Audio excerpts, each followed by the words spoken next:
Now it's time to preview the richest race on International Day, the $22 million Hong Kong Cup. And as you would expect, it's a fine lineup. What a season gone past for Military Attack, the hope of Hong Kong, drawn the 9. And on his outside, Cirrus Dezeg with Christophe Simeon out there in the 10. But Brett, there's a lot of speed in the Cup this year. There is, Darren. Little Mike, the American, likes to go forward.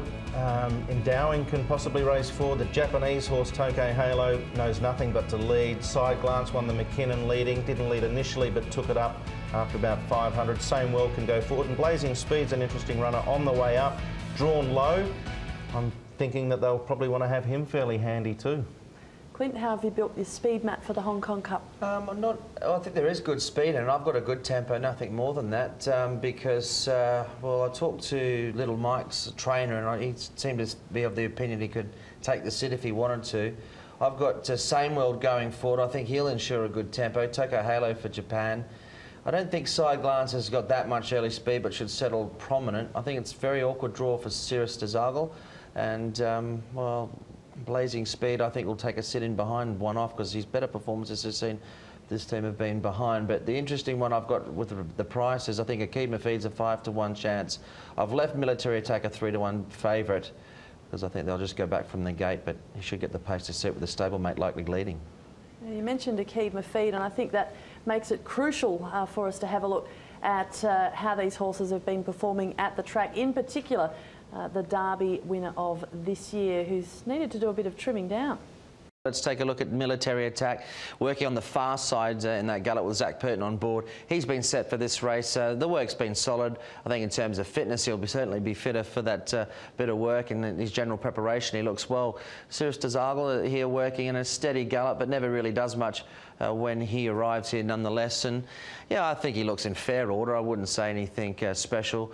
The concern as we take a look at the form pattern for Cirrus is that all these sort of dips throughout his career and the international rating have really taken place here in Hong Kong. The 123 ratings you can see on the far side there, you know, they've both been overseas. So can Cirrus bring his A game here? Well, off that mark of international rating 123, good enough. But the concern is for me, and those dips have occurred in Hong Kong. Here's Little Mike now going right-handed for this horse is something new, and according to his trainer, quite happy. The horse has really sort of picked up as a result, something new, something fresh in the mind, and seems to be, you know, handling it okay under galloping conditions, not race conditions. Akid Mafid on the far side there in that piece of work, just closing off the gallop very well indeed, and Akid Mafid's got better and better this season. He's needed this racing, and you can see here where he dipped at 106, 3 runs back, just over there, and then peaking back at 116. Clearly needed, I think, those first couple of runs back this preparation.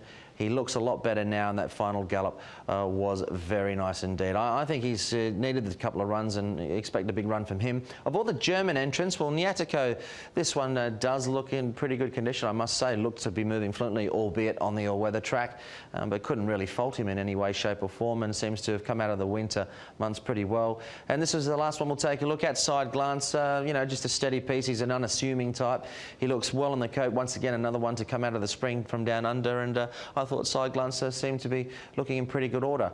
One horse that could probably go around Sha Tin blindfolded these days is Cirrus Dezeg, and we're going to wind back to have a look at his performance on British Champions Day in the Champions Stakes, where he ran second to far. I was so disappointed last year. He was scratched on this day, the Friday, 2 days before, because this time last year he was coming into it off a great second behind Frankel. He just stuck with him all the way up the straight. This year he's got involved in a 3-horse war with Far and the Derby winner as well. It was another terrific run by him. I think he's the quality horse. He is the quality horse. I wonder whether the track conditions will be a little bit on the firmer side for him, and combining that with the wider barrier, perhaps a couple of little concerns. But, you know, he knows the place. As you say, he's been here 5 times, raced 4 times, but he hasn't been able to win yet either. Yeah, that's the problem. He keeps failing. Yeah. But I just think as he's getting a little bit older, he's getting even better. Little Mike, he's hardly little. He's a hulking horse from the US, and his trainer, Dale Romans, he's pretty happy with how he's progressing towards the Cup. He came in good shape. His color's really good. He's maintained his weight, and we're happy with the way he's handled himself here in Hong Kong. Looking back at his form, I wouldn't say inconsistent because he was such a dominant force last year, but this year it seems a little patchy. Well, you know, we went to Dubai, and he had a small injury over there, and it took me a while to get him completely recovered. And then I felt like I played catch-up almost all year until we got up to the Joe Hirsch. That's the first race I led him over where I didn't feel like I was chasing a little bit, and we got the real little Mike, and he ran a beautiful race. At Breeders' Cup, I mean, there's no way he could have finished with a time of 1:35 for the first mile, and try to kick home another half a mile was impossible. And that's why we decided to come here. He's just still doing so well, and we want him to end the season on a high note. Now, talking about the race, where did you usually races up there on the speed? He can lead. Any sort of, I mean, I know you don't want to give away too much tactics, but it looks like his sort of form's there to be seen in that regard. We know early in his career he was strictly considered a speed horse. We'd send him to the lead and see if he could hang on, and he was good with speed and stamina both. Last year in the Breeders' Cup, we changed his tactics and we took him back, and he showed that he has such versatility that I'm just going to leave it up to Mike. If Mike feels like he breaks clean and he gets free, then we'll let him run. If Mike feels like the pace up front's a little too unrealistic, then he has the right to take him back and get him to settle. Little Mike the jockey, that is. Little Mike the horse will, he takes commands from his riders and does whatever the rider asks him to do. And right-handed here around this track, you feel that this will suit him? You know, it surprised me. That was one of my major concerns because I've never run a horse right-handed turning. So we started training him back home in Kentucky to take the right hands, and it seemed like he relished it. He really enjoyed it. I don't know if it was because, you know, it's something new, and at home we run everything around the left-hand turn, and it puts tremendous torque on the left lead for our sharp turns. And I think it was refreshing to him to be able to go the other direction and start going around the turns on his right lead, and he's continued to do well over here. In his briefs the other day, Tammy said he really loved it. Some very interesting comments there from Dale Romans, Clint. Yeah, enjoyed that. Might have freshened the horse up by the centre. I think they're coming in quite enthusiastic about his chances. It's great to see the Americans here, and I think they've got an interesting runner with little Mike. Representing the UK in the Hong Kong Cup is the Jeremy Noceda-trained Grandeur. Yeah, I think he looks in great nick. I'd be, you know, what I've seen this morning, I'd be really pleased with his condition, and he looks to have travelled really well. Interesting. You know, looking at the form, you probably have to say he'd have to produce a career best to get away with the race. Is that fair enough? Yeah, I think so. You know, it's going to take a lifetime best performance from him, but you know, on his best form, he's not far away from what's required.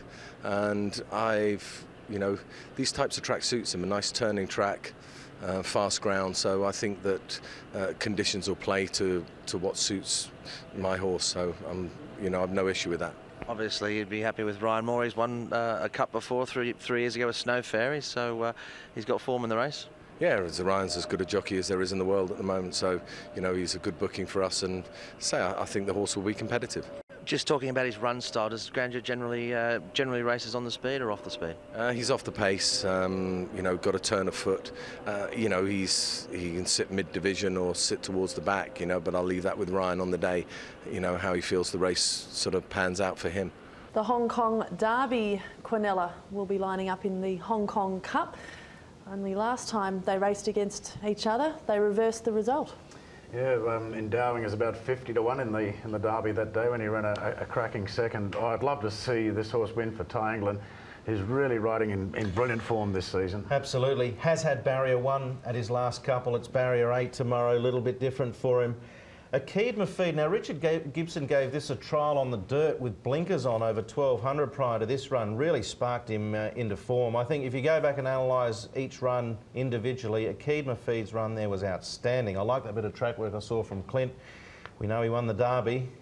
Could be on the way up again. I think that's a very important performance from him in that race. Clint, with military attack there, I don't think they would have quite envisaged the pace was going to be that strong that day, and they went forward, but it looks as though it'll be different tactics on Sunday. Well, I think Liberator really took it up from the half mile and really dragged, I think, the sprint out of a few, and that's what helped Akeed Mafid. But Endowing got a lovely run, but yeah, Akeed Mafid goes into the race working very well.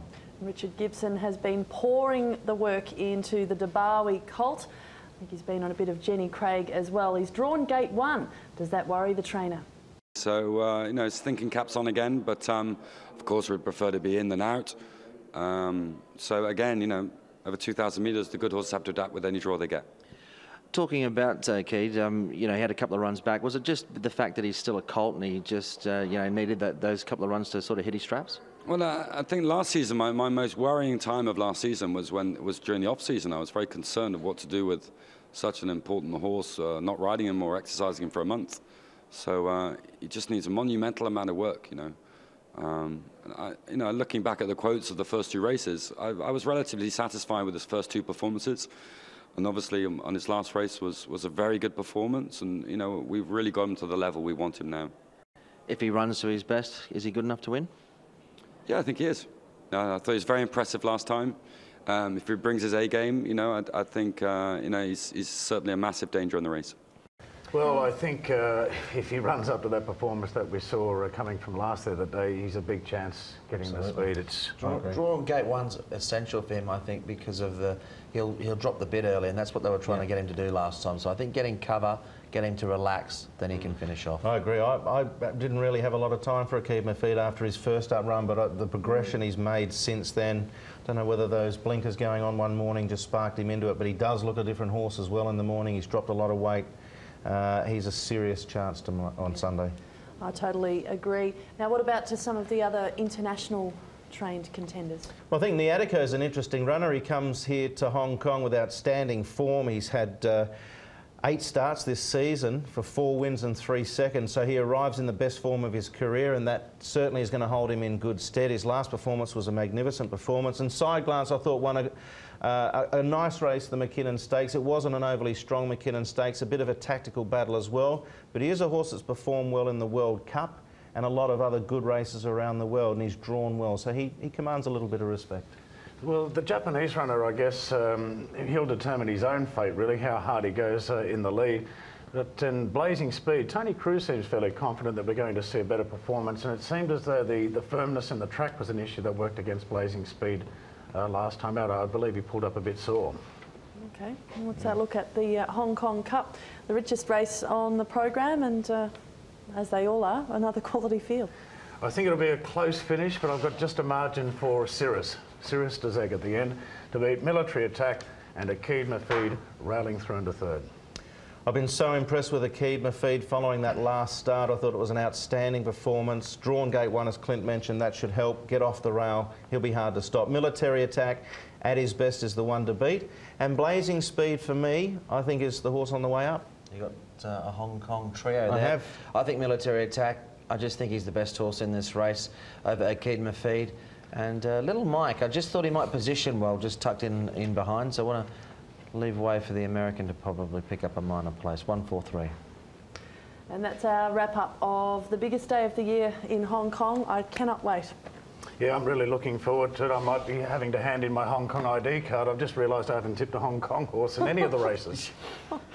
Well, it's all We'll right. have to call the police. If you get it right, it's okay. Yeah. I've enjoyed your graphs tonight. I think you've got a good future as a weatherman, perhaps. Yeah, absolutely. Well, if it all goes horribly wrong, at bit least of we'll know moonlighting to in do that area. Is that a backhanded compliment? Anyway, we'll take Hey, it. and all jokes aside about the weather, it is going to be a perfect day, I believe. It's been like that for the last week or so, Joe, and the Bureau is suggesting that it will stay like that. Clint? Yeah, it's lovely. All right, good luck on the weekend. Thanks, Joe. Looking forward to it. And we hope you join us for the live coverage from Sha Tin, Longines Hong Kong International Race Day. Not to be missed. Bye for now.